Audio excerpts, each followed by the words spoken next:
짜자잔. 뭐 거의 끝났어요. 뭐 요거 하고 나면은 그다음 중요한 주제가 전기화. 전기화가 하나 남았거든요. 산염기가 화학투 수준으로 나와서 어렵진 않은데 그 중에 한두 주제만 좀 더 알면 되거든요. 그래서 화학투만 잘 돼 있으면 상관이 없는데 화학투 안 돼 있을 경우에는 화학투 열심히 해야 됩니다. 열심히 해야 됩니다. 열심히 하고 있죠? 열심히 하고 있죠. 그래.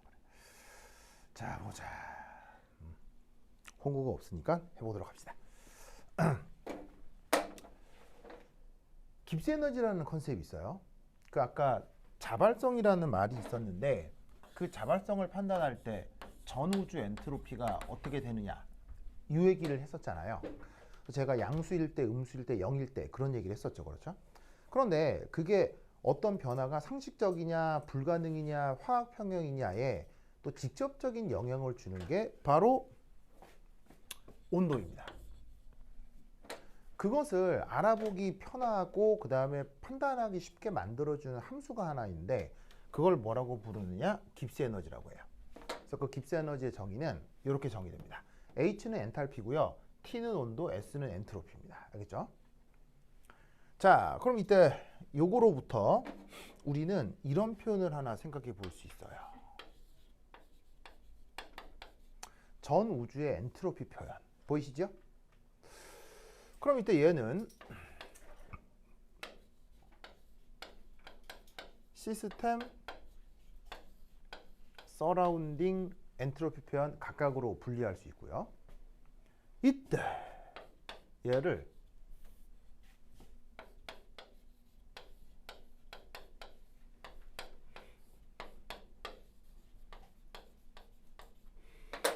이렇게 바꿀 수 있지요. 맞나요? 어디를 어디로 바꿨냐면요. 바로 서라운딩의 엔트로피 부분을 T분의 Q 서라운딩으로 바꾸었어요. 기억하죠? 기억하죠? 자, 그러면 여기에서 얘를 어떻게 바꾸고 싶냐면 바로 마이너스 T분의 Q 시스템 이렇게 바꾸고 싶거든요. 보이시죠? 그리고 이제 또 하나는 얘를 이렇게 바꿀 때 조건이 하나 생겼어요. 어떤 조건이 하나 생긴 걸까요? 바로 등온이겠죠. 왜냐하면 서라운딩의 엔트로피를 이렇게 바꾸어 쓸 수 있는 조건이 뭐라고 했었냐면 서라운딩이 무슨 서라운딩? 거대 서라운딩. 서라운딩이 아주 거대해서 시스템에서 발열이 됐건 흡열이 됐건 그 서라운딩의 온도는 변치 않는, 아시겠죠? 그런 상황에서 서라운딩 엔트로피 변화를 이렇게 바꿀 수 있다고 했었죠. 그래서 이때 이 거대 서라운딩이라고 가정을 했기 때문에 이때 걸린 조건은 등온 조건이고요. 그 다음 여기서부터 여기까지 무엇을 무엇으로 바꿨냐면 바로 Q 서라운딩을 마이너스 Q 시스템으로 바꾸었어요. 이건 어떤 가정이 들어가 있죠? 바로 에너지 보존. 에너지 보존에 의해 시스템과 서라운딩의 열량 변화는 없다라고 했었죠. 그래서 얘를 이렇게 바꿨고요. 그 다음 여기에 또 어떤 조건을 하나 넣을 거냐면 바로 등 앞 조건을 넣어보도록 하겠습니다. 그러면 이때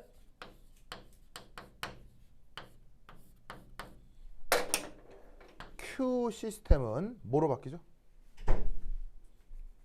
등압 조건을 넣어주면 Q 시스템은 뭐로 바뀌어요?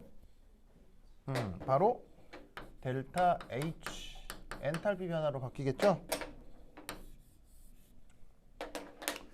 아까 뭐라고 그랬었냐면 엔탈피는 등압 조건에서의 출입한 열량을 엔탈피 변화라고 했잖아요. 그래서 Q 시스템을 등압 조건에서 델타 H 시스템으로 바꾸실 수가 있다. 홍우 맞아요?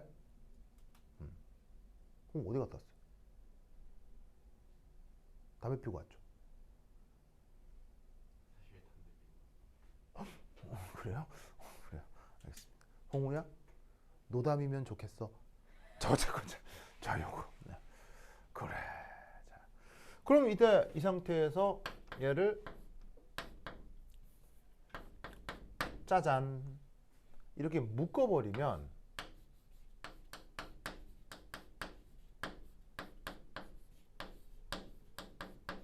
짜잔 이렇게 바꿀 수 있죠?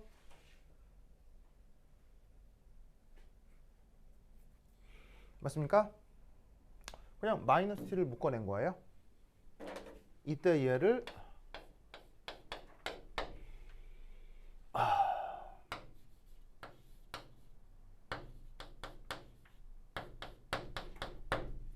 이렇게 쓸 수가 있죠. 그래서 여기에 있는 요만큼을 이렇게 바꾸어 썼습니다.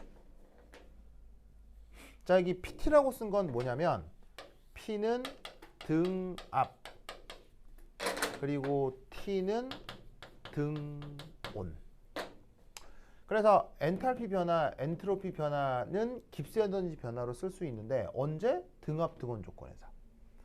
여기서 보시면 온도를 일정하게 두었을 때 깁스 에너지의 변화는 엔탈피 변화, 엔트로피 변화라고 생각할 수 있겠죠. 온도가 일정하다고 하면. 그래서 이 부분을 다른 말로 깁스 에너지 변화로 바꾸어 쓴 거예요. 무슨 말씀 알겠죠? 그래서 얘를 또다시 어떻게 이렇게 쓸 수도 있겠네요. 시스템의 등온, 등압 조건에서 깁스 에너지 변화는 마이너스 T 델타 S 시스템. 그래서 여기 묘하게도 뭐가 나와 있냐면 마이너스 부호가 앞에 이렇게 톡 튀어나와 있네요. 그래서 이 깁스 에너지로부터 우리는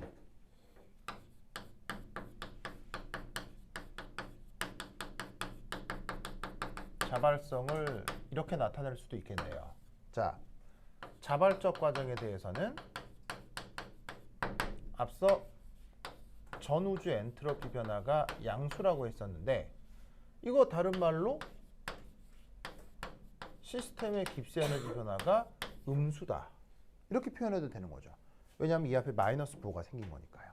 온도는 항상 양수일 테니까. 왜냐하면 이 온도는 절대 온도체이죠. 두 번째, 불가능한 변화. 전 우주 엔트로피 변화를 뭐라고 했어요? 음수라고 했잖아요. 그러면 그건 깁스 에너지 변화로 양수가 되겠죠. 그 다음 세 번째, 변화가 없는 평형 과정에 대해선 시스템 전 우주의 무질서도 변화와 시스템의 깁스 에너지 변화 모두 0이다. 이렇게 생각을 해볼 수가 있겠습니다. 됐죠? 내가 뭐라고? 내가 뭘 잘못했는데? 아이고, 네.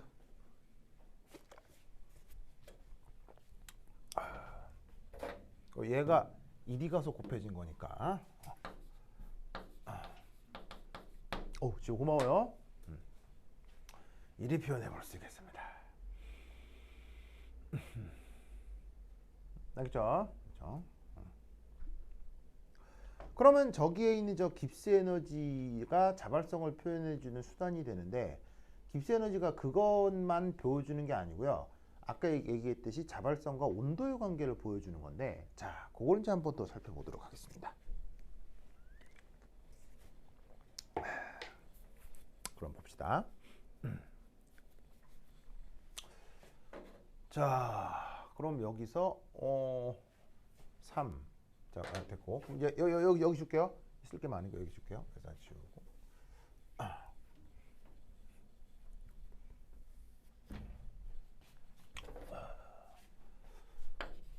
3. 뭘 한번 해볼 거냐면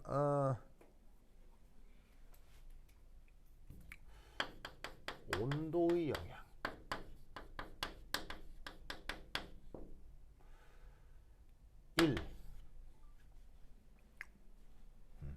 1이니까 우선 온도 영향 온도의 영향.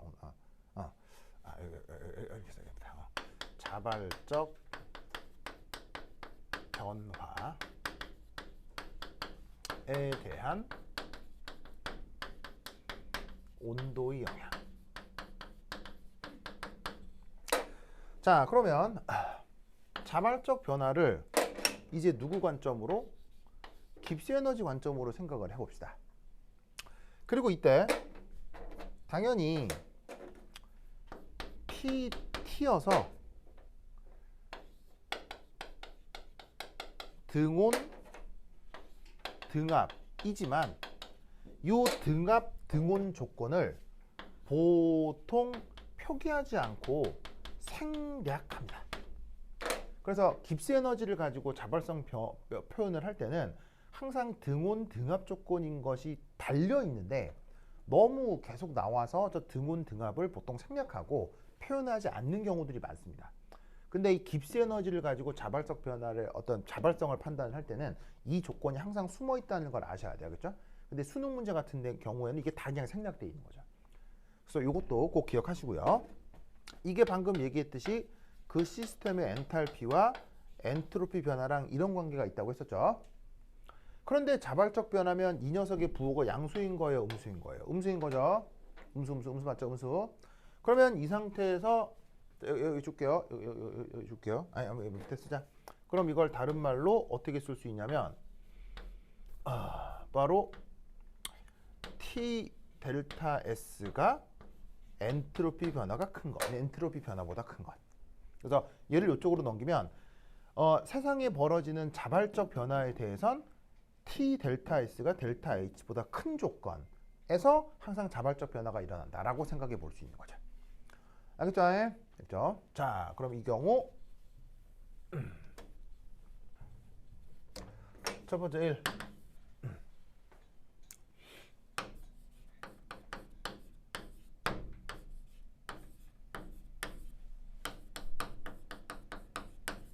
자, 이런 경우를 한번 생각해 보겠습니다. 자, 엔탈피 변화가 양수인 건 발열, 흡열 뭐예요? 엔탈피 변화가 양수인 건 발열, 흡열 뭐예요? 홍우야, 발열, 흡열 뭐예요? 흡열이죠. 자, 그리고 왜 그런 말 있잖아요. 아무 표시 없으면 금연이 기본이다. 이런 말 알죠? 홍우야. 그런 말 알죠? 그러면 아무 표시 없으면 시스템 거란 얘기예요? 서라운딩 거란 얘기예요? 아무 표시 없으면. 아무 표시 없으면 모든 물리량들은 시스템 거야. 알겠죠? 시스템. 그래서 시스템 거라는 게 기본이라는 거 알아두시고요. 그래서 시스템 입장에서 엔탈피 변화가 양수인 건 흡열인 거고요. 그 다음 엔트로피가 0보다 큰 건 요거는 무질소도 증가한 거죠.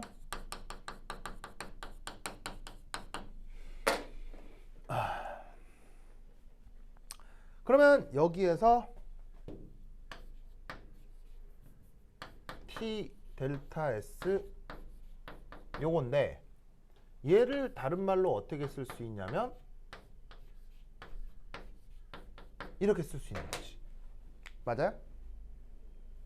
이 수식에서 엔트로피 부분을 이렇게 나눈 거야. 나누면 이것도 양수고 이것도 양수잖아. 그럼 잘 봐. 이 부분이 양수값이 되는 거지. 맞아요? 얘도 양수고 얘도 양수니까요. 그러면 이걸 어떻게 해석할 거냐면 어떤 양의 값보다 더 큰 온도 조건에서 이런 식의 자발적 변화가 나타난다는 거예요. 이것을 말로 어떻게 쓰냐면 이렇게 씁니다. 고온 조건에서 자발적이다 라고 말로 만들어 쓰는 거예요. 알겠죠? 그래서 양의 어떤 수치가 있을 건데 어떤 값이 있을 건데 얘도 양수고 얘도 양수니까 그 값보다 더 큰 온도 조건에서 이렇게 되고 이렇게 된다는 얘기 아니에요. 그러면 그럴 때를 말로 표현할 때 어떤 고온 조건에서 주어진 변화가 상식적으로 벌어진다. 자발적이다라고 말을 만들어 쓰는 거예요. 아시겠죠? 두 번째, 이 델타 H가 음수고요. 델타 S가 양수인 경우를 한번 생각해 보자. 나연아? 이건 발열이에요, 흡열이에요?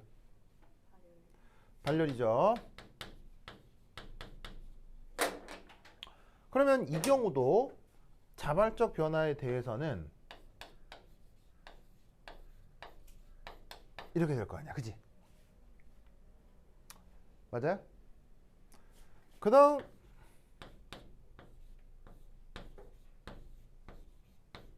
이렇게 될 거 아니야, 그지? 예찬아 맞아요? 이렇게 되겠죠? 그럼 잘 봐. 이거는 부호가 양수지, 그죠? 근데 얘 부호는 뭐야? 얘 부호는 뭐야? 음수지. 그러면 전체 부호는 뭐야? 음수지. 그러면 어떤 음의 값보다 더 큰 온도 조건에서 뭐 하다는 얘기야? 요게 성립되고 요게 성립되고 요게 성립된다는 얘기지. 자발적이라는 얘기야. 그러면 이때는 온도 조건이 뭐야? 자발적이랄 때의 온도 조건이 뭐야? 바로 얘는 모든 온도 조건에서 자발적인 거야. 왜냐하면 T라고 하는 게 절대 온도잖아요. 절대 온도는 최저 온도가 몇 도예요? 0켈빈이죠. 그러니까 어떤 음수보다 더 크다는 얘기는 존재할 수 있는 모든 온도 조건에서 항상 자발적이라는 거예요.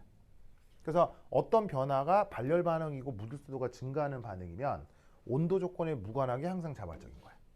알겠죠? 자, 여기 줄게요. 다음.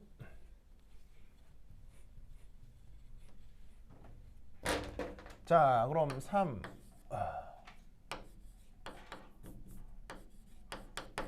음수 양수니까 이제 양수 음수 해보자. 양수 음수. 자, 그럼 이때도 자발적이려면 이거여야 하고요. 그 다음 얘는 온도 조건을 표현을 할 때 이렇게 돼야 되겠죠. 이렇게 돼야 되겠죠. 자, 부등호가 어떻게 됐어요? 뒤바뀌었죠? 이유는 뭐 때문이겠어요? 부등호가 뒤바뀐 이유는 뭐 때문이겠어요? 바로 여기에 있는 이 부분이 이게 지금 음수이기 때문이에요. 자, 엔트로피 변화가 음수란 얘기는 얘는 무질서도 감소 조건이라는 얘기죠. 그런데 어쨌거나 흡열 과정이니까 이 부분은 양수고요. 전체적으로는 음수가 되겠군요. 그러면 어떤 음의 값보다 더 낮은 온도 조건에서 자발적이고 자발적이다라는 건데 이건 무슨 말이냐? 바로 언제나 불가능하다는 얘기인 거죠. 자, 왜냐하면 절대 온도는 음수가 존재해요, 존재할 수 없어요? 음수가 존재할 수 없죠. 절대 온도는 음수가 나타날 수 없기 때문에 나타날 수 없는 온도 조건에서 자발적이라는 얘기는 그런 일이 절대로 벌어지지 않는다는 얘기죠.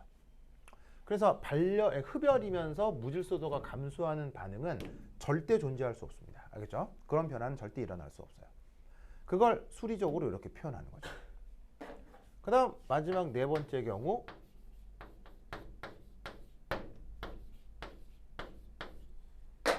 바로 발열이면서 무질서도 감소하는 경우입니다. 그럼 얘는 자발적일 경우 항상 이건 만족해야 되죠. 어떤 경우가 됐건 자발적일 경우는 여기에서 출발하는 겁니다.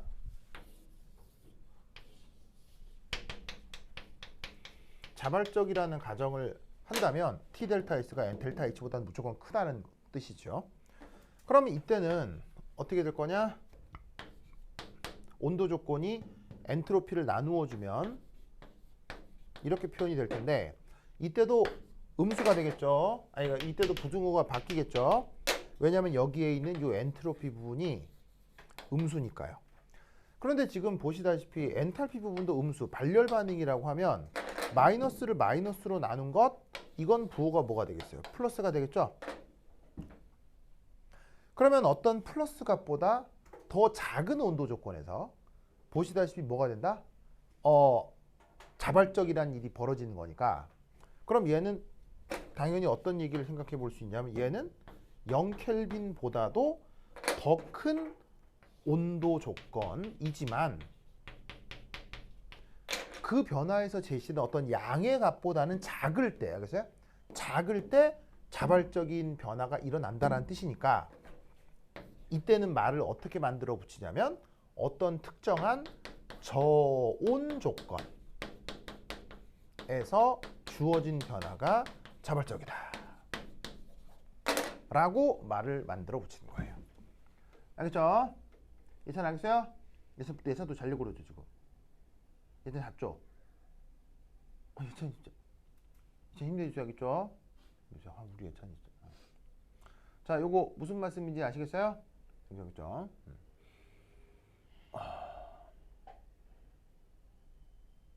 자, 지웁니다. 자, 여기까지 됐죠? 자, 그럼 여기 지울게요. 여기 줄게요. 줄게요.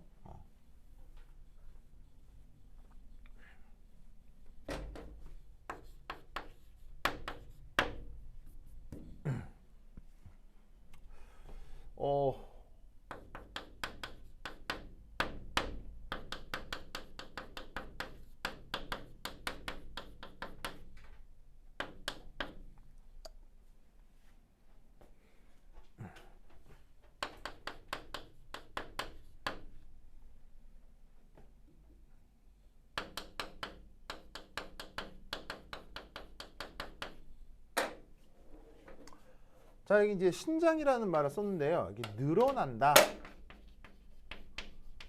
그걸 이제 한자말 신장 이렇게 이제 써볼게요. 신장, 신축 이런 말 쓰지 않아요? 고무라는 녀석 알죠? 고무. 그냥 뭐 고무줄 우리가 일상생활에서 쓰죠. 뭐 머리카락, 머리 묶을 때도 쓰고 뭐 보통 우리가 생각하는 고무 얘기하는 건데요. 자, 그럼 이제 신장 과정을 한번 살펴보면 이게 고무의 단면을 확대한 겁니다. 그래서 이제 어떤 고무줄의 단면을 확대한 것이다. 그래서 이제 고무줄이 이렇게 있는데 그걸 이제 확대해 가지고 좀 이렇게 뚱뚱하게 그려본 거라 이런 말이죠. 그럼 이때 여기서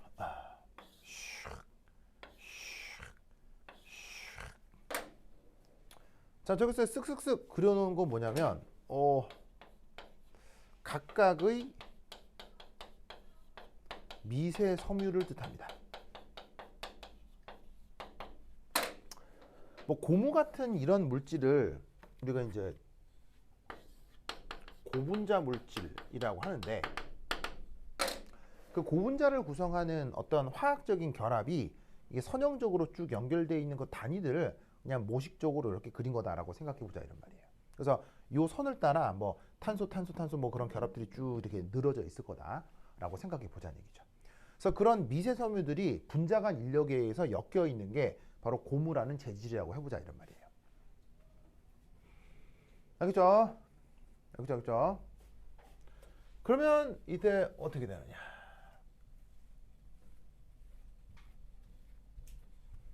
늘어난다고 했으니까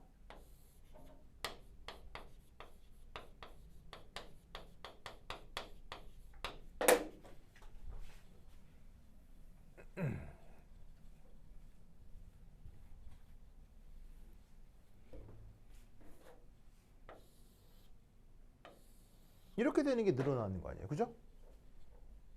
홍우야 맞아요? 홍우 맞죠?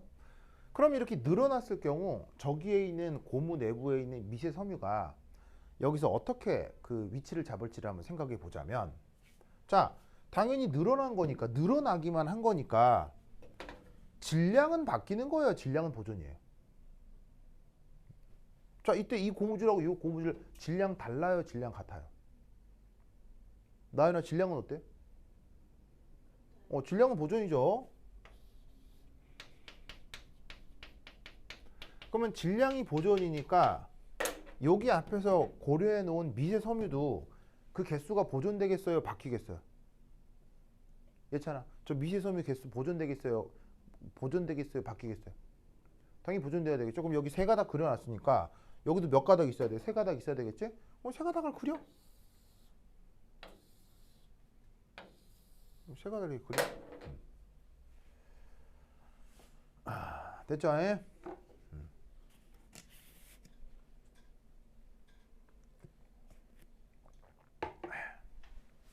그럼 이때 여기서 1. 이 과정은 발열이에요, 흡열이에요? 자, 저 변화는 발열입니까, 흡열입니까?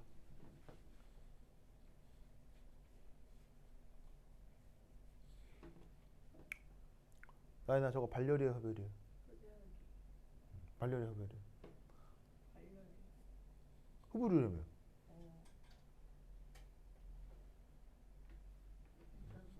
모른다고요? 뭐 정치인이에요? 왜 몰라요? 아니, 나연이 티도 보라색이고 지호 가방도 보라색이고 여기서 보니까 보라 라인이 있겠다. 보라. 뽕이야? 저 발열이야, 흡열이? 발열. 얘잖아, 발열이야, 흡열이? 몰라? 모르게. 저 누구니? 종우야, 이거 발열이야, 흡열이? 그냥 이거 그림에서 그냥 그림. 나 지금 교재 보지도 않잖아요, 나 지금 그림에서요.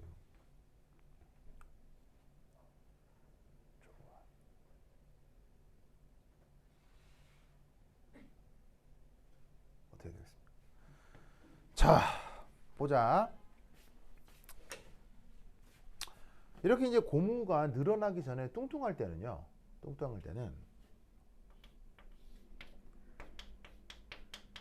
사슬 사이의 거리가 상대적으로 좀 멀죠? 맞나요? 근데 이렇게 쥐어 잡아 당겨 놓으면 거리가 멀어졌어요, 가까워졌어요? 가깝네. 맞습니까? 그러면 사슬 사이의 거리가 가까울수록 분자간 인력은 커져요, 분자간 인력은 작아져요? 예찬아? 사슬 사이의 거리가 가까울수록 분자간 인력은 커져요, 분자간 인력은 작아져요? 바로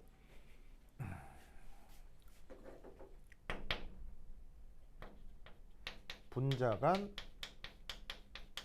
인력은 증가하겠죠. 즉 고무 입장에서는 저게 늘어나는 과정이 분자간 인력이 증가하는 과정인 거예요. 알겠죠? 그래서 어떻게 되냐면 이 녀석은 요 늘어나는 과정이 분자간 인력이 증가하는 과정입니다. 그러면 인력이 증가하는 과정은 위치 에너지가 커지겠어요, 위치 에너지가 작아지겠어요?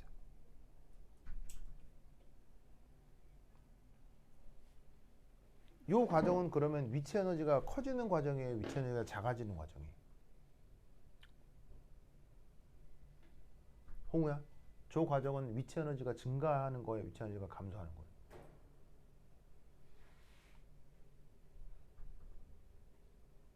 어려워요?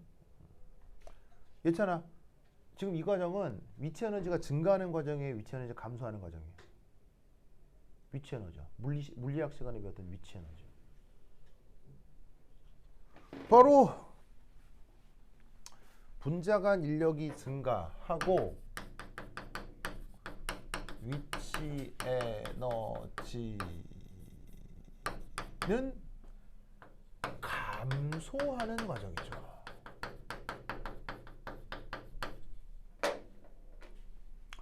자, 어렵다면 중학교 때 배웠던 요런 사실을 생각해 보면 됩니다. 자, 어떤 물체가 있습니다. 지면이 있다고 치죠. 좋은 거 맞아요? 자, 얘는 아이고 이렇게 떨어질 거 아니에요, 그죠? 그럼 잘 봐. 지면 이걸 지구라고 생각하고 이렇게 있으면 이 물체하고 이 지면 사이에 인력이 있을 거 아니야.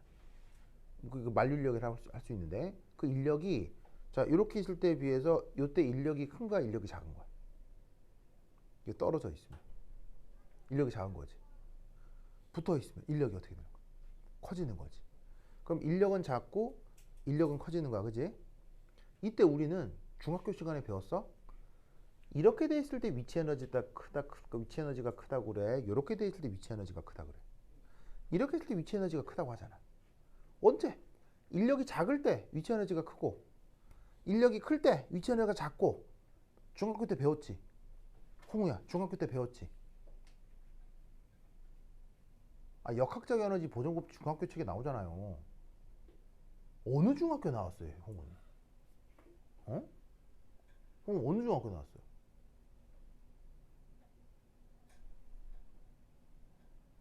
아, 중학교를 안 나왔고. 홍우 혹시 미들스쿨 알아? 미들스쿨? 그래, 하여튼 그럼 어떻게 되겠어? 위치 에너지가 증가하는 과정이니까 요 놈이 이렇게 되는 과정인 거야. 우리가 배운 고전 역학에서는. 그럼 위치 에너지가 작아지는 과정이기 때문에 위치 에너지가 감소하는 거지. 그럼 위치 에너지가 감소하는 만큼 에너지가 남겠죠. 무슨 말인지 알겠어요? 감소하는 과정이고 그 남는 역학적 에너지가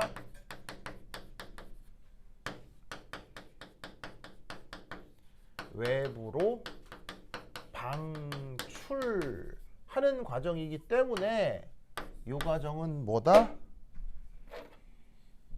발열이에요. 무슨 말 알겠죠?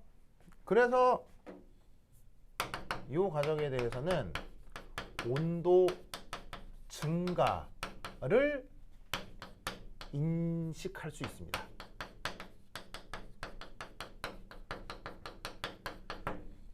자, 뭔 말이냐면 오늘 집에 가서 고무줄 있죠. 아무 고무줄이나 돼요. 근데 그 왜 고무줄 중에 가장 유명한 게 노란 고무줄 있잖아요. 그 고무줄을 가져다가 오늘 집에 가서 어떻게 하면 되냐면 한 번만 해봐요. 진짜 정말 이거 정말 돼요. 고무줄 가져다가 손으로 딱 잡고 땡기면 발열이 된다고요. 거짓말 같겠지만 진짜예요. 물론 굉장히 심한 건 아니지만 아주 약한, 아주 조금. 그래서 얘를 고무줄을 이 입 주변 있죠. 왜 또 입 주변이라고 하냐면 그 모든 동물의 입 주변은 되게 민감해요. 굉장히 민감해요. 왜겠어요?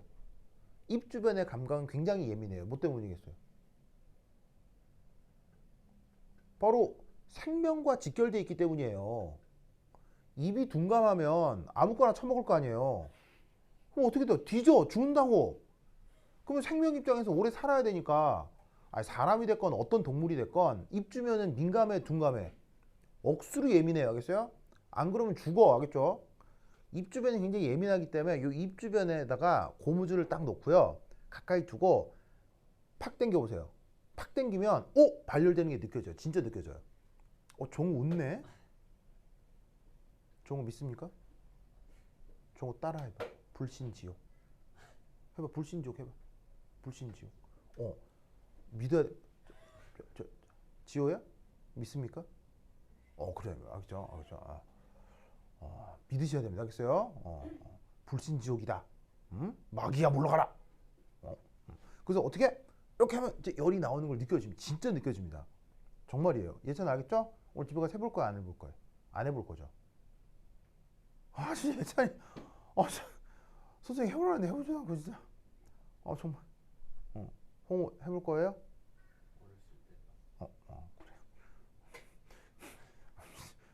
그래. 어쨌건 그래서 어떻게 된다? 온도 증가가 나타납니다. 그래서 저렇게 고무줄 당기면요, 제 열이 나와요. 알겠어요? 열이 나옵니다. 그래서 얘가 고무줄이 늘어나는 과정은 뭐다? 발열 과정입니다. 그리고 지금 이 과정은 엔트로피 관점으로 보면 엔트로피 변화는 증가할까요? 엔트로피 변화는 감소할까요? 증가할까요? 감소할까요? 분자 구조적으로 봤을 때 무질소도는 감소하게 됩니다. 감소하게 됩니다. 자, 왜냐? 얘를 쥐어 당겨놨잖아요. 쥐어 당겨놨기 때문에 분자 간 거리가 가까워져서 사슬들의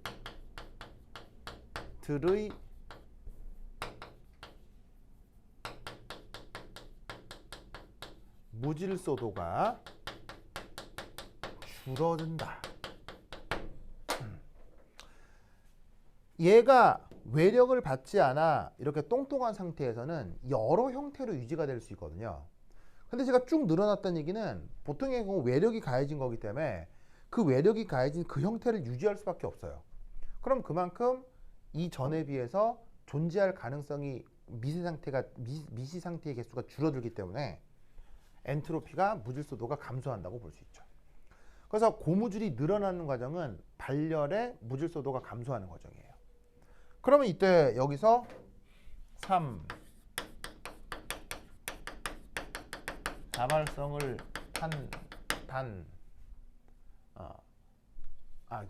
이렇게 쓰자. 이렇게 그다음 2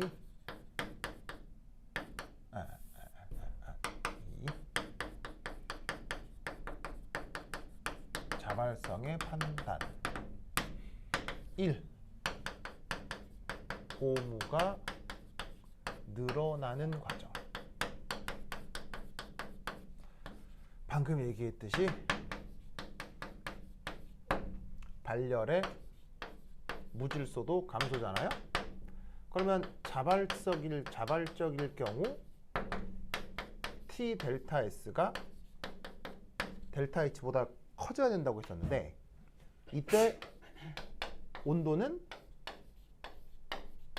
이렇게 표현돼야 되겠죠. 맞나요? 왜냐하면 둘 다 부호가 뭐니까요? 음수니까요. 그러면 음수에 음수를 나눈 건 양수가 될 텐데 어떤 양의 값으로 표현된 온도 조건보다 온도가 낮아야 이게 자발적이라는 얘기니까 주어져 있는 이 녀석은 어떻게 된다? 바로 저온 조건에서 자발적이 된다는 얘기입니다. 알겠죠? 그러면 역으로 고무는 늘어나기만 하나요? 줄어들 수도 있나요? 줄어들 수도 있잖아요. 그러면 고무가 줄어드는 과정.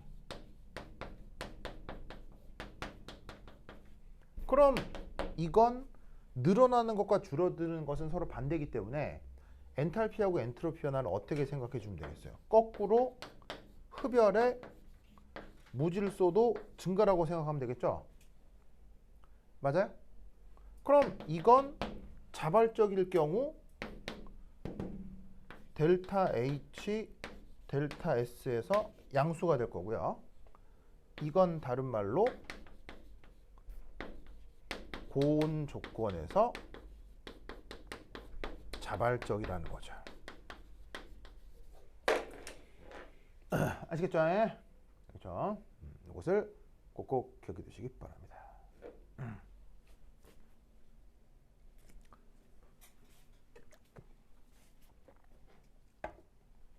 최근 그 정부의 과학 예산이 늘어났습니까? 줄어들었습니까? 정부의 과학 예산이 급격하게 줄어들었거든요. 역사적으로 이런 일이 있었을까 없었을까요? 대한민국 역사상 이런 일은 단 한 번도 일어나지 않았습니다. 심지어 대한민국의 그 재정 위기가 가장 심했을 때가 언제입니까? IMF 때죠. IMF 때도 과학 연구 예산은 증가했었습니다.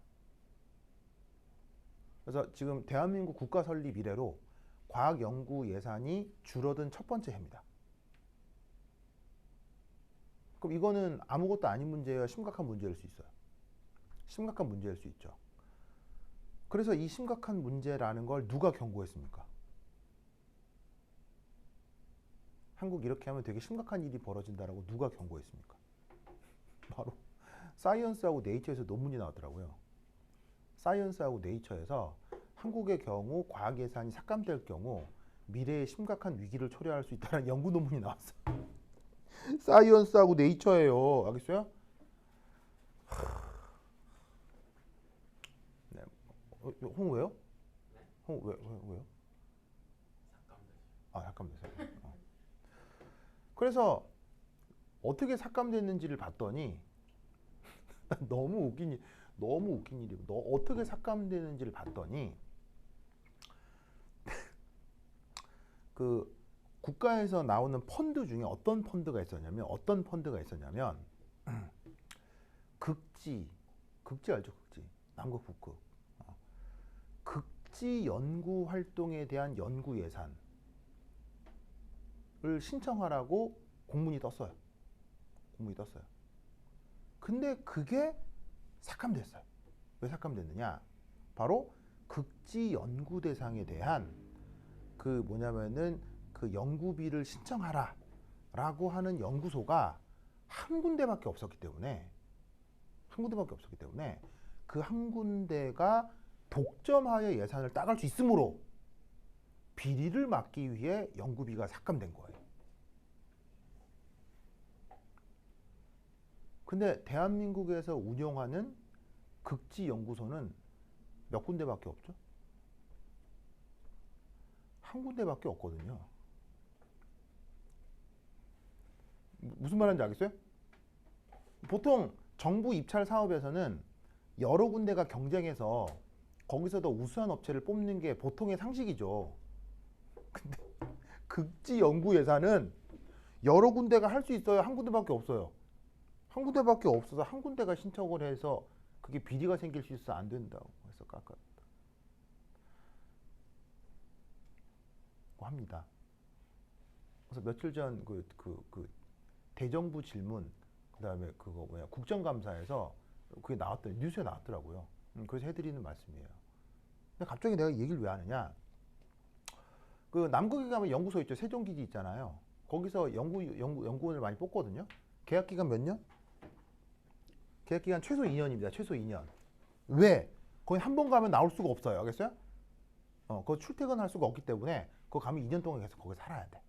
연봉 수준이 내가 보니까 한 6천, 7천 되더라고. 근데 연봉 수준이 아주 높다고 보기는 어렵지만 거기 가면 돈을 많이 모은대요. 왠지는 알겠죠? 거기 가면 돈을 뭘 쓰겠어요? 알겠어요? 그리고 거기는 당연히 밥 주겠어요? 밥 안 주겠어요? 밥 따박따박 나오고 알겠어요? 밥도 주고 거기서 2년 동안 갇혀가지고 연구만 하는 거예요. 그래서 거기 한 몇 년 일하면은 목돈 이게 모을 수도 있고 좋대요. 그래서 이제 여러분들처럼 어린 학생들이 연구원들이 석사, 박사 이런 사람들 연구원을 지원을 해. 그리고 종우가 만약에 이제 거기 연구에 지원을 했다고 쳐봐. 왜냐면 형우가 알고 봤더니 막 펭귄 러버야 막 펭귄 엄청 사랑하고 막 그런 사람이었다고 쳐봐. 종우 펭귄 좋아해요? 그래요? 하여튼 펭귄 한번 봤는데 좋아했다고 쳐. 그리고 갔는데 이제 그거 갔는데 종우가 이제 갔는데 이제 그 가기 전에 준비물을 챙기는데 노란 고무줄을 챙긴 거지. 그 노란 고무줄을 챙겨갔어. 그래가지고 이제 어느 날 창고에 넣어놨어. 그러면 남극은 추워 따뜻해? 춥잖아. 그래갖고 어느 날 내가 고무줄 어디다 뒀더라? 해가지고 창고에 찾아가지고 고무줄 딱 봤는데 고무줄이 어떻게 돼 있다는 얘기야. 고무줄이 늘어나 있다는 얘기야. 무슨 말 알겠어요? 내가 아무 짓도 안 해도 고무줄을 차가운 데 두면 고무줄은 늘어난다 줄어든다? 고무줄은 원래보다 늘어나게 돼 있어요. 차가운 데 두면. 알겠죠?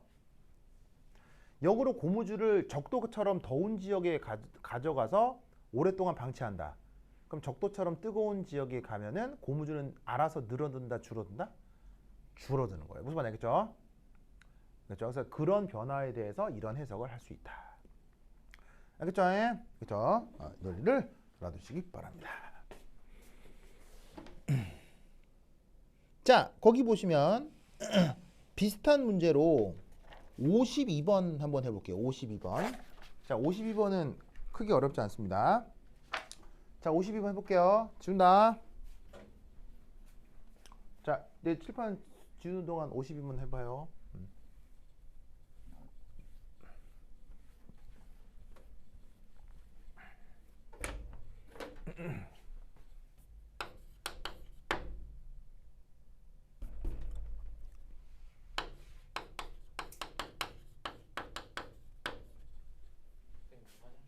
아, 예.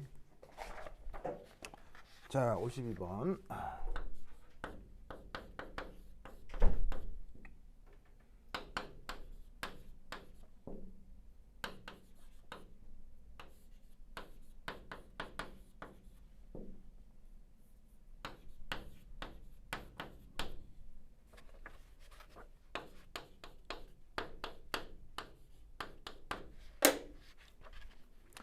자, 거기 어떤 반응이 하나 나오냐면요.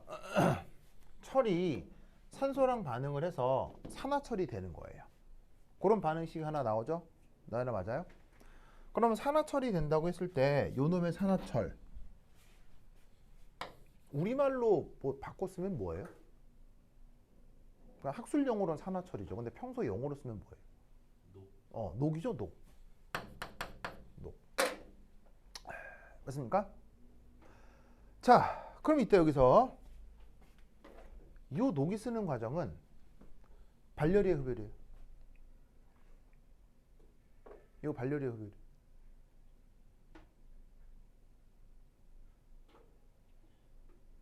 홍우야, 이거 발열이에요, 흡열이에요?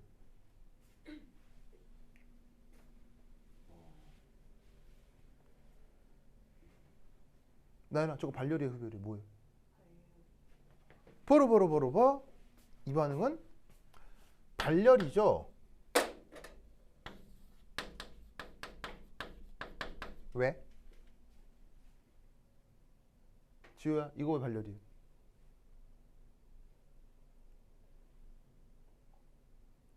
발열이죠. 왜? 나연아, 왜 발열이에요? 이거 왜 발열이에요? 어? 이 반응 발열이라며. 이유를 얘기하죠. 엔트로피가 음수라서 이게 발열이래요. 네? 네? 델타 S가 어. 음수라서. 응. 근데 자연생활 속에서 저희 일어나니까 그래요? 델타 H가 음수라고. 그런 거예요? 뭐 나쁘지 않은 접근인데 온전한 접근은 아니에요. 나쁘지 않게 지금 이제 결론을 알고 얘기하는 거고요. 근데 이제 항상 결론을 아는 건 아니기 때문에 사실은 다른 원리로 접근해야 되거든요. 홍 이거의 발열이에요. 기체가 고체가 되면 무조건 발열이에요? 무조건 발열이에요? 그 접근도 나쁘진 않아요. 이게 왜 발열이냐? 연소 반응이라서 그래요. 연소의 뜻이 뭐예요? 연소의 뜻이 뭐예요? 홍우의 연소의 뜻이 뭐예요? 산소랑 반응하는 게 연소죠? 산소랑 반응하는 것이 연소인데 지금 녹 쓰는 과정은 당연히 무슨 반응이에요? 연소 반응이죠? 연소 반응은 무조건 무슨 반응이다? 발열이에요. 알겠어요? 산소랑 반응하는 반응은 무조건 발열입니다. 알겠죠? 다만 반응 속도가 좀 상대적으로 느리다고 할 수 있겠죠. 종이에 불 지르는 것보다는. 그러니까 얘가 천천히 일어나다 보니까 발열량이 천천히 새어나오다 보니 우리 입장에서 온도가 확 올라가는 거를 못 느껴서 그런 거지 연소 반응은 무조건 발열이다. 알겠죠? 그 다음 두 번째 엔트로피 변화 뭐예요? 증가해요, 감소해요? 이 경우 무질서도 감소죠? 자, 왜 감소해요? 방금 나연이 얘기했던 것처럼 기체가 고체가 되기 때문이죠. 종우가 얘기했나? 하여튼 종우 순간 나연이가 돼서 기분이 좋았어요? 나빴어요? 괜찮아요? 그래? 자, 종우가 뭐라 했냐면 기체가 고체가 된다고 했죠. 그럼 풀풀풀 날아다니는 기체가 오도 가도 못한 딱딱한 고체가 된다면 그건 당연히 무질서도가 감소하는 거겠죠. 알겠죠? 자, 그러면 3. 자발적인 경우. 자, 자발적인 경우는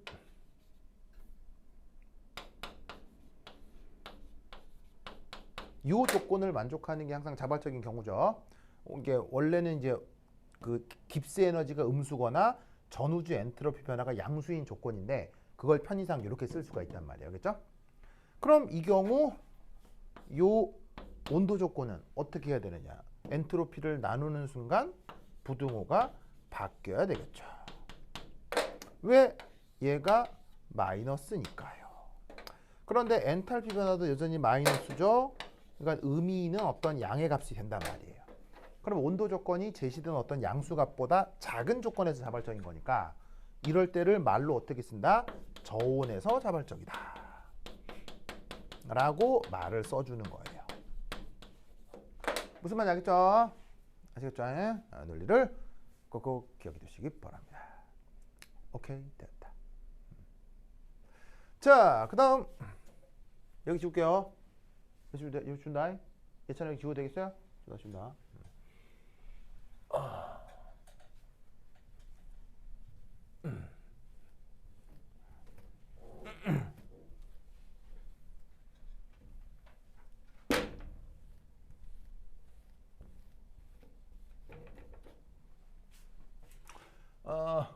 퀴즈.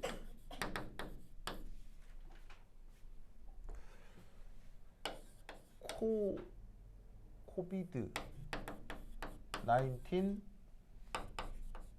백신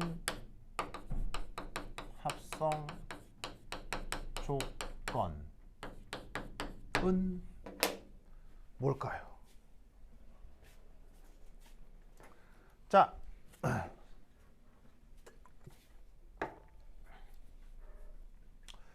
그 코로나 백신은 빨리 만들어진 거예요? 급하게 만들어진 거예요? 아니고 뭐야. 자, 코로나 백신은 아주 급하게 만들어진 거예요. 뭐냐면 이게 충분한 연구를 통해 만들어진 거예요. 정말 급하게 만들어진 거죠. 여러분 그 백신이라고 하는 게 어떻게 유통되는지 아세요?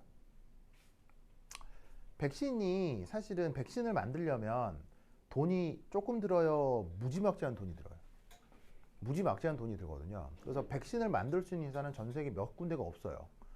그래서 뭐 최근에 모더나 이런 회사들이 갑자기 떠버리긴 했는데 원래 그런 중소기업이 만들 수 있는 게 아니고요. 원래는 글락소나 머크 이런 식의 전 세계적 대기업, 그런 대기업은 삼성보다도 훨씬 큰 회사예요. 그렇죠? 무지막지한 회사들이고 그런 회사들에서 백신 하나 합성하려면 이게 실제로 상품으로 만들어내려면 연구비가 조 단위가 들어요. 조 단위가. 엄청나게 돈이 많이 들어가요. 그래서 사실은 그 웬만한 회사들은 자금 때문에 기술이 있어도 못 만들거든요.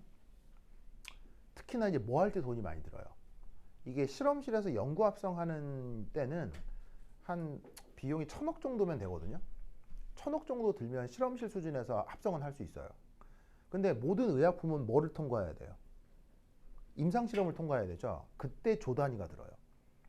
그래서 사실은 한국에서도 실험실 수준에서의 의약품 합성은 되지만 이게 병원을 통한 임상실험에서 돈이 너무 많이 들기 때문에 포기하는 경우가 많거든요. 근데 그런 걸 버틸 수 있는 회사가 전 세계에 몇 회사가 없어요. 그래서 이제 그런 외국계 대기업들, 뭐 글락소, 머크 이런 회사들인데 그게 몇 개 더 있나 하여튼 이런 회사들이 그 다음에 또 이제 파이저 이런 회사요. 파이저라는 회사도 알죠? 그런 회사들 아주 유명한 회사들이 있는데 이런 회사들이 그래서 이제 그 백신을 합성했어요. 그 다음 어떡하게 해요? 어디 유통하게 해요? 그런 대기업들이 백신을 생산했어요. 어쨌건 뭐 어디로 유통시켜요? 바로 아시아와 아프리카에 먼저 유통시킵니다. 왜일까요? 임상실험하는 겁니다. 임상실험이 완료가 돼서 정부 허가를 받아도 여전히 위험성은 있습니까? 없습니까? 있지요. 신약이기 때문에. 그래서 그거를 테스트하기 위해서 원래 어디에 먼저 뿌린다? 아시아하고 아프리카에 먼저 뿌립니다. 우리나라 같은데요. 이렇게 먼저 뿌립니다. 그럼 거기에서 백신 맞다가 이게 사고로 돌아가시는 분들도 있죠. 그게 백신 맞다가 사고로 돌아간 게 개인에게는 끔찍한 비극이지만 회사에는 뭐가 되죠? 회사에선 소중한 데이터가 됩니다. 알겠어요? 아주 값비싼 데이터가 됩니다. 그런 데이터를 아시아하고 아프리카에 쫙 뿌리는 겁니다. 그 약을 뿌려서 아시아하고 아프리카에서 먼저 데이터를 수집합니다.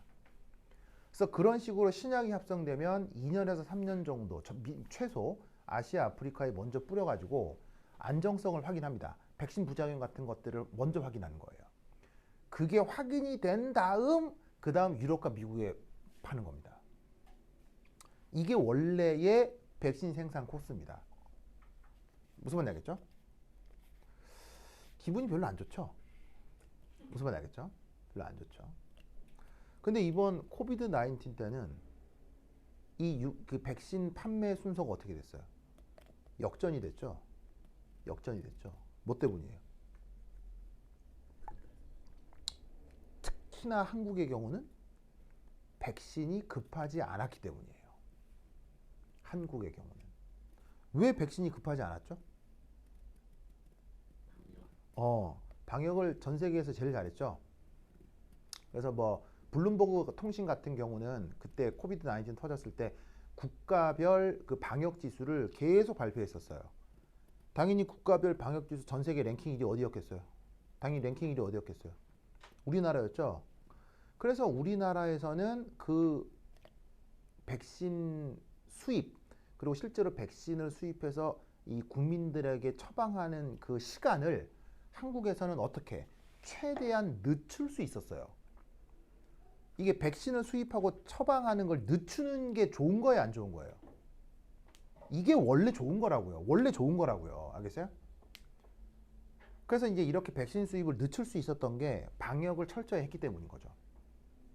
근데 이제 거기에 대해서 왜 우리는 백신을 수입을 안 하냐?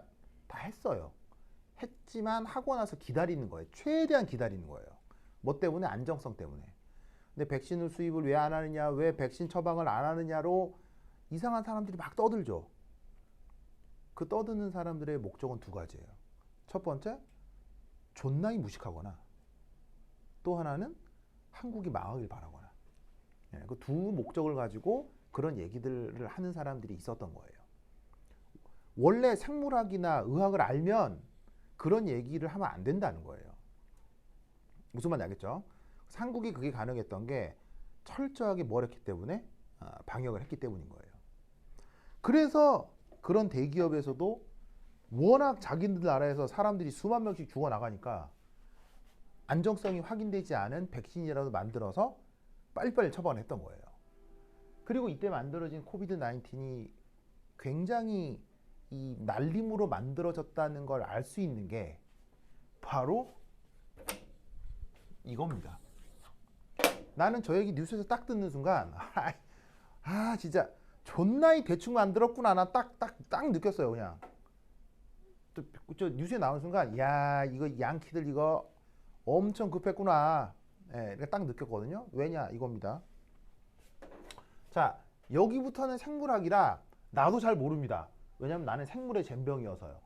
근데 만들어진 조건을 분석하는 건 이건 물리학이거든요. 이거는 생물을 몰라도 할 수 있는 거예요. 내가 들은 바로는 이거였던 것 같아요. 자, 합성 과정.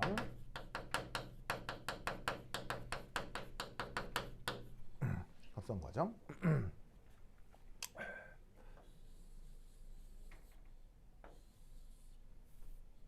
이렇게 하자.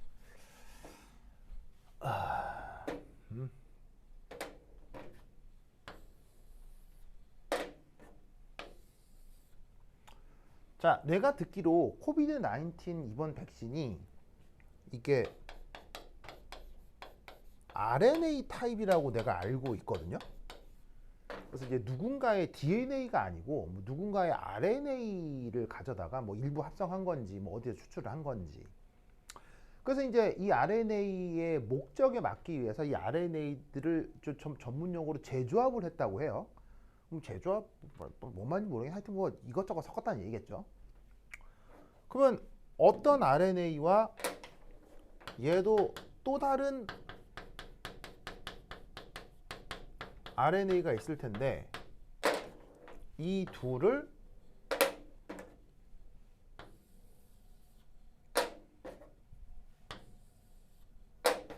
융합을 시킨 거예요. 그러면 RNA들끼리 융합이 될 때 어떤 과정을 통해서 융합이 되죠? 바로 요런데 뭐 아데닌, 타이민, 그 다음에 ATG, AUUU, 우레이실, ATUC, 사인 맞나요? 이거 맞나요? AT T 대신에 U 아니에요? T 아이 그거예요? 봐봐 모르잖아 나 잘 뭐라고? T 대신 U예요? AUGC 맞아요? 아이고 봐 나 모르잖아 하여튼 이게. 여기서 뭐가 나타나야 돼? 뭐가 이렇게 뭐가 새로운 수소결합이 나타나야 되죠. 무슨 말 알겠죠? 그러면 이때 여기서 이 과정은 첫 번째 1 발열 흡열 뭐겠어요? 이 과정 발열 흡열 뭐예요? 이거 발열이에요 흡열이에요? 이 과정 융합 합성 과정이요. 그래서 어딘가의 RNA 또 누군가의 RNA 합해가지고 이게 백신을 만든 거예요. 그럼 만들었다는 얘기는 이거 따로따로 먹어봐야 소용이 없어요. 그러니까 이렇게 된 상태로 이게 처방을 받는 거니까. 그럼 이렇게 이게 뭐냐면 백신을 만드는 이 과정은 발열이에요 흡열이에요? 발열이죠? 발열. 맞죠? 왜?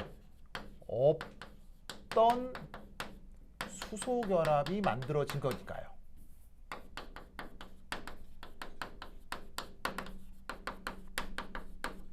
알겠죠? 두 번째, 엔트로피 변화는 증가예요, 감소예요? 엔트로피 변화는 당연히 감소겠죠. 쪼개져 있던 애를 하나로 뭉쳤으니까. 알겠어요? 그래서 얘는 입자 개수가 감소니까요. 그러면 이런 식으로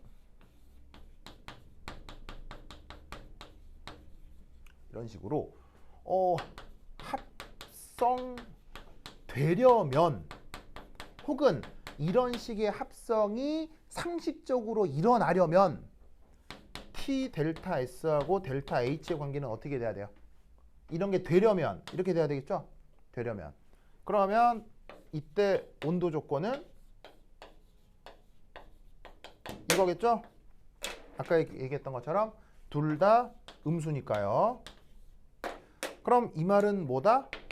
이 합성 과정에서 이런 코비드-19 이런 백신이 만들어지려면 이 백신은 고온 조건에서 만들어진다는 얘기예요? 저온 조건에서 만들어진다는 얘기예요? 저온 조건에서 합성이 되는구나.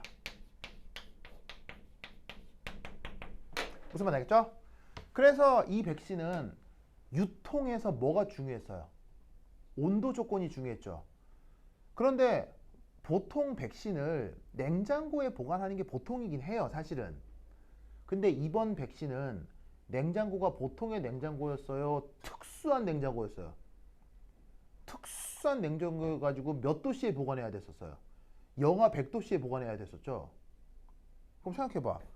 이게 뭐 의약품을 냉장고에 보관할 수 있는데 냉장고가 보통 냉장고는 안 된대. 약 때문에 냉장고를 다시 다 만들어야 된대. 이거는 흔한 일이에요. 이건 좀 이상한 일이에요. 이건 좀 이상하잖아. 그럼 저온은 저온인데 너무 저온이야. 무슨 말 알겠어요? 왜 너무 저온일까? RNA가 바로 봐. 요 RNA하고요. 요 RNA가 아구가 잘 만든다는 얘기예요? 아구가 안 만든다는 얘기예요? 무슨 말이냐면 원래 같은 타입의 RNA면 수소 결합을 시켜도 짝짝 잘 붙겠죠. 근데 이놈하고 이놈은 서로 너무 다른 타입의 RNA였던 것 같아요. 그러니까 염기 서열이 AUGC 이렇게 붙어야 되는데 서로 너무 종류가 다르니까 이렇게 이 염기들이 붙어 있는 이 어떤 이 작용기나 결합 길이 같은 것들이 달라지는 거지. 그러면서 어떤 구안인이 약간 멀리 떨어져 있고 어떤 사이토신이 좀 더 멀리 떨어져 있게 되면 요 사이에 수소 결합이 생겨도 수소 결합력이 크겠어요, 작겠어요? 아주 작아지는 거예요. 수소 결합이 일어날 때는 거리가 중요하다고 했죠. 그 수소 결합이 일어날 수 있는 작용기 사이의 거리가 가까워야 수소 결합이 효과적인데 요 RNA 사슬하고 요 RNA 사슬이 같은 종류의 것이 아닌 거예요. 아닌 것 같아요. 그러다 보니까 효과적인 수소 결합이 나타나기 어려웠겠죠. 그러니까 발열이 돼도요. 발열량이 크겠어요? 발열량이 작겠어요? 발열이 되어도 그 발열량이 아주 작았던 것이죠. 델타 H의 절대값이 굉장히 작은 값인 거예요. 무슨 말 알겠죠? 그러니까 어떻게 되냐면 음수는 맞는데 이게 크기가 너무 작은 음수가 되는 거예요. 그러다 보면 허용되는 온도 조건이 굉장히 저온이 되는 거죠. 무슨 말씀인지 아시겠어요? 그러다 보니까 얘를 생성시키고 유통하는 과정에서 아주 저온 조건이 필요했구나 라고 짐작을 해볼 수가 있었던 거예요. 그래서 내가 이거 영하 뭐 100 몇십 도가 딱 이 숫자 듣는 순간 아이고 이게 엄청 날림으로 만들었구나. 그래서 이게 너무 엄청 급했구나 라고 바로 이제 생각을 해볼 수가 있었죠. 놀랍게도 이게 카이스트 기출입니다. 알겠죠? 그래서 카이스트 기출에서 이와 관련된 분석을 하라라는 문제가 나온 적이 있습니다. 아시겠죠? 네. 문제 나왔을 때 제시문 같은 거. 당연히 있습니다. 여기 쭉 어디에 있냐면 이거 좀 옛날에 나왔었던 건데 몇 년도냐면 내가 옛날에 줬던 카이스트 기출 문제 있죠. 카이스트 기출 문제. 자, 정확하게 코비드 19이라고 얘기는 안 했고요. 어디에 있냐면 몇 년도 거에 있냐면 옛날 거에 어디 있더라? 2018년 기출. 2018년 기출. 1년에 코로나 가 없었죠. 그러니까 우연찮게 낸 거예요. 우연찮게 낸 건데 그게 이거랑 맞아 떨어졌던 거죠. 그래서 2018년 기출에 보시면 그 내가 5번이라고 편집한 것에 나와 있어요. 거기는 이제 RNA 아니고 DNA 단일라선으로 나와 있었는데 여기는 이거하고 내용이 내용이 이제 일맥상통한 거죠. 무슨 말 알겠죠? 2018년 기출에 이게 나온 적이 있습니다. 그래서 내가 드린 카이스트 기출에 보시면 이게 나오는데 이게 뭐 서울대 기출이건 카이스트 기출이건 다 공이 중요한 문제니까 이렇게 분석한다는 걸 알아주시기 바랍니다. 됐죠? 네, 오케이 됐다. 자, 이렇게 그 연력학적인 얘기를 마무리했고요. 다음 시간에 화학 평형에 대한 얘기를 해보도록 하겠습니다. 오케이 됐다. 그럼 다음 시간에 만나요.